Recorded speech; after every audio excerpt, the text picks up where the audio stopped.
All right, welcome back. This is John Crable from My Small Business Blueprint, John Noel from NoelDoubt Designs.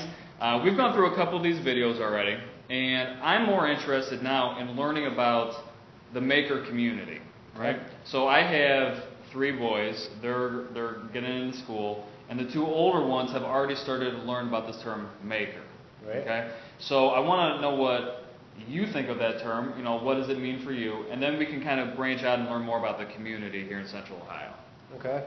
Well, I mean, I guess a maker to me is just anyone that uses the tools, knowledge, and just stuff they have in front of them to make things. Okay. Instead of outsourcing it to other people, just people who have creative minds making things.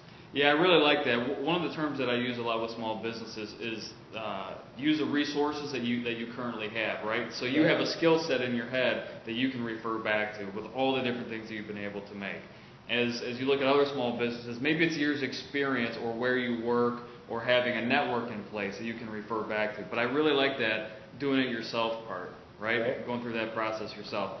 So my guess is, as this maker community has grown and flourished in the past couple of years, and you've been doing this for 2 years now? Yeah. Okay. Roughly 2 years. So what does the support structure look like? Are there more people getting into this space? What does that look like? Yeah, I would say for sure there's more and more people growing, especially now that we have an upstairs at the Idea Foundry. Okay. So downstairs we have makers who make the widgets and the things, and now upstairs we have people who can create websites or do taxes, or are attorneys, or trademarks, or patents. Okay. You know what I mean? Just to help the makers do their things.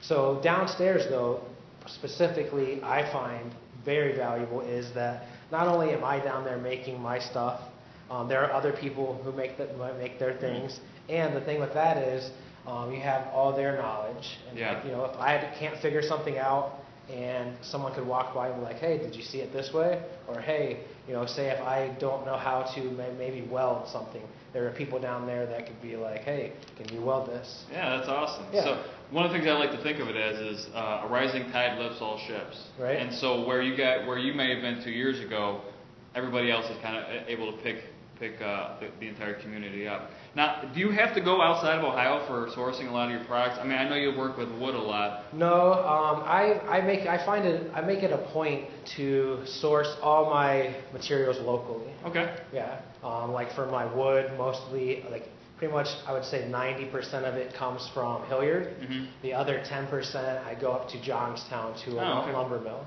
Okay. And so even as you look at your customers and where they're coming from, even if it's a wedding or even if it's a retail location, it's still staying pretty much in Ohio then? Yes, yeah, for sure. Awesome.